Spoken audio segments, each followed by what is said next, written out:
அடுத்து பார்க்க போறோம். தேவை பெருகும் போது என்ன செய்ய வேண்டும்? வித்தியாசமா இருக்குல்ல? நம்ம இன்னைக்கு பார்க்கலாம். கண் இல்லாதவர்களின் ஒரே ஒரு பிரார்த்தனா பிரேயர் என்ன இருக்கும் அப்படின்னு பாத்தீங்கன்னா, கண் எனக்கு நல்லா தெரியணும் அப்படிங்கிறது தான் அவங்களுக்கு பிரேயரா இருக்கும். ஆனா கண் தெரிந்தவர்களுக்கு பல பல பிரார்த்தனைகள் இருக்கும். என்னன்னு பார்த்துடலாமா? கண்ணில பார்க்கறதெல்லாம் வேணும் அப்படிங்கிற ஒரு ஆசை இருக்கும். முதலாவது கண் தெரிந்தவர்களுக்கு நான் சொல்லி கொண்டு இருக்கிறேன். அப்போ பார்க்கறதெல்லாம் எனக்கு கிடைக்கணும் அப்படின்னு வரும். இன்னொன்று பார்க்க போறோம். தேவை நம்முடைய வாழ்க்கையில பெருகும் போது மனிதரின் முகத்திற்கு முன் வாதாடுவதை விட முழங்காலில் நின்று போராடுவதுதான் உனக்கு அதிக வெற்றியை தரும் என்று பார்க்கிறேன்.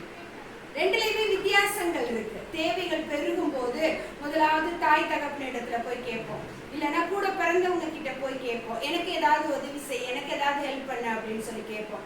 சில நேரம் செய்வாங்க, சில நேரம் செய்ய மாட்டாங்க. நம்ம முதுகுக்கு பின்னாடி ஏதாவது நம்மளை பேசி விடுவார்கள் நோகும்படியாக.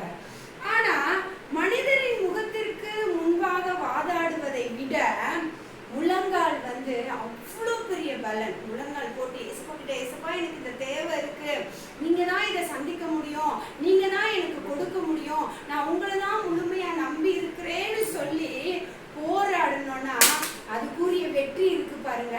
அது எந்த மனுஷனாலும் அளவிட முடியாத அளவுக்கு ஒரு வெற்றி நம்முடைய வாழ்க்கையில கொடுக்கும். இதுக்கு ஒரு வசனம் இருக்கிறது. நீதிமொழிகள் 28:20 பாருங்க, உண்மையுள்ள மனுஷன் பரிபூர்ண ஆசீர்வாதங்களை பெறுவான், ஐஸ்வர்யவானாகிறதுக்கு தீ வைக்கிறவனோ ஆக்கினைக்கு தப்பான். இதுல இருந்து 3 காரியத்தை நம்ம இந்த நாள்ல கற்றுக்கொள்ள போறோம். முதலாவது என்னதுன்னு பாத்தீங்கன்னா, பார்ப்பதெல்லாம் வேண்டாம், நம்மளுக்கு என்ன தேவை இருக்கோ அதை ஏசப்பா கொடுத்தா போதுங்கிற மனசு.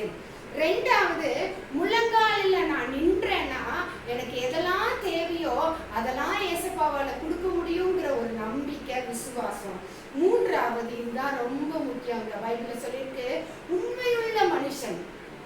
உண்மையா இருந்து பாருங்களேன், யாரையும் ஏமாற்றாம பொய் சொல்லாம உண்மையா நம்ம இருந்தோம்னா பரிபூர்ண ஆசீர்வாதங்கள் நம்மளை தேடி வரும். ஐஸ்வர்யவானாகிறதுக்கு தீ வைக்கிறவனோ ஆக்கினைக்கு தப்பான. அந்த ஆக்கினை பொல்லாததுங்க, அந்த ஆக்கினை வேண்டாம். நம்ம உண்மை உள்ளவர்களா இருந்து பரிபூர்ண ஆசீர்வாதத்தை பெற்றுக்கொண்டு ஆண்டவரிடத்துல உண்மையா வாழலாமா? God bless you. Thank you.